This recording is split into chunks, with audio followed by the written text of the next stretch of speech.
This channel does not promote any violent, harmful, or illegal activities. All content provided by this channel is meant for an educational purpose only. Top quality और consistent performance के लिए सिर्फ silver pumps नाम याद रखना। আপনারা জানেন বাংলাদেশে সরকারি কর্মীদের আন্দোলন চলছে এবং তার মধ্যে শাস্তির খাড়ায় শান দিল ইউনূস সরকার। ভাবুন একবার, অভিযোগ উঠলেই 14 দিনের মধ্যে শাস্তির মুখে পড়তে হবে সরকারি কর্মীদের, এমন শাসানি ঘুরপথে বিল এনে অধ্যাদেশ জারি ইউনূসের। আজ থেকে বৃহত্তর আন্দোলনের পথে পা বাড়িয়েছেন বাংলাদেশের সরকারি কর্মীরাও। শিখেই উঠতে চলেছে সরকারি পরিষেবা। ইউনূসের অযোগ্যতার জন্যই এই চূড়ান্ত ভোগান্তির শিকার হতে হচ্ছে বাংলাদেশের সাধারণ মানুষকে।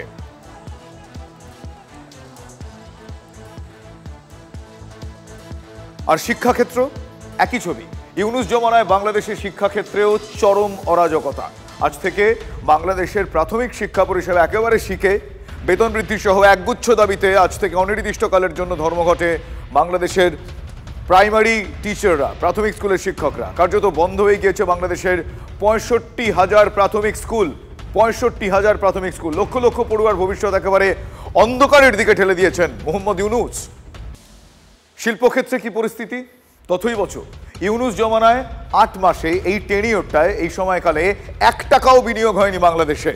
আর 2-1 মাসের মধ্যে অর্ধেক শিল্প একেবারে বন্ধ হয়ে যাওয়ার মুখে। সেখানে সুদের হার 3% থেকে ইউনূস জমানায় বেড়ে হয়েছে 5 গুণ, 15% বেড়ে গিয়েছে। নেই পর্যাপ্ত গ্যাস, নেই বিদ্যুৎ, বসিয়ে বসিয়ে বেতন দিতে হচ্ছে কর্মীদের। একই সঙ্গে চলছে সরকার এবং ব্যাংকের জুলুমবাজি। আর এই পরিস্থিতি চলতে থাকলে খুব শীঘ্রই একাধিক কারখানা বন্ধ হয়ে যাবে। সেখানে লক্ষ লক্ষ শ্রমিক কর্মহীন হয়ে পড়বেন। চরম অরাজকতার মুখে বাংলাদেশ, আশঙ্কা প্রকাশ করে মন্তব্য শিল্পপতি আনোয়ারুল আলম চৌধুরী পারভেজের। আর এই সবটার মূলেই ইউনূসের অযোগ্যতা, আর তার অযোগ্যতার মাসুল গুনতে হচ্ছে বাংলাদেশের শিল্পমহলকে। পদ্মাপাড়ে বিদ্যুৎ গ্যাস সংকট চরমে। বিল দেওয়ার পরেও গ্যাস পাওয়া যাচ্ছে না। 40% উৎপাদন বন্ধ হয়ে গিয়েছে। টাকা ফেরত চেয়ে জুলুমবাজি দেখাচ্ছে ব্যাংক। দেওয়ালে উদ্যোক্তাদের পিঠ ঠেকে যাওয়ার দশা। শিল্প বন্ধ হয়ে গেলে সরকারকেই দায় নিতে হবে, হুঁশিয়ারি দিয়েছেন বাংলাদেশের শিল্পপতিরা। একটা ফ্যাক্টরিতে প্রতিদিন 6 থেকে 5 বার বিদ্যুৎ চলে যায়। আর আজকে আমাদের যারা শিল্প উদ্যোক্তারা গত 20 বছরে বিভিন্ন চড়াই উতরাই পার করে আজকে বাংলাদেশের শ্রমিকদের, বাংলাদেশের জিডিপিতে কন্ট্রিবিউশন রাখতেছে, তাদেরকে আজকে মারার জন্য এই গ্যাসের সাপ্লাই, বিদ্যুতের সাপ্লাই বন্ধ করে আমাদের বিপদের দিকে দেয়া হচ্ছে। একবার যদি এই শিল্প বন্ধ হয়ে যায়, তা চালু করা সম্ভব হবে না। ব্যাংক যদি এইভাবে চলতে থাকে, আমি মনে করি নেক্সট 1-2 মাসের মধ্যে বাংলাদেশের 50% ফ্যাক্টরি শাটডাউন হয়ে যাবে। তা আর জীবনে খোলা হবে না। আর এই মুহূর্তে বাংলাদেশে শিল্প যে এভাবে মুখ থুবড়ে পড়েছে, তার কারণ, অন্যতম একমাত্র কারণ ইউনূস, মোহাম্মদ ইউনূসের অপদার্থতা। ইউনূসের উপর শিল্পপতিরা ক্ষেপে গিয়েছেন, ক্ষুব্ধ, চরম ক্ষুব্ধ। শুধু শিল্প নয়, ষড়যন্ত্র করে শিল্পপতিদেরও মেরে ফেলা হচ্ছে, এমনটা মন্তব্য করেছেন বাংলাদেশের বস্ত্রকল সংগঠনের সভাপতি শওকত আজিজ রাসেল।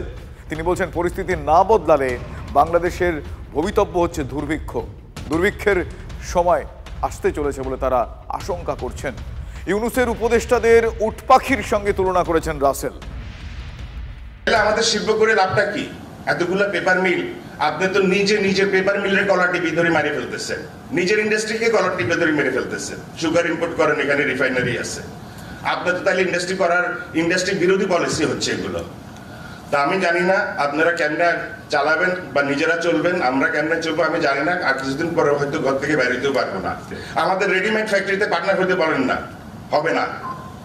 তারা জানে যে এখানে ফ্যাক্টরির অবস্থা ভালো না, ভাইবেল না। এখন বাংলাদেশ থেকে অন্যান্য দেশে, ভিয়েতনামে অনেক বেশি ভাইবেল।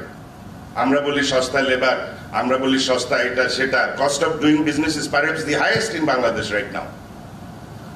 তো এরকম একটা অস্বস্তিকর পরিবেশে আমরা আছি।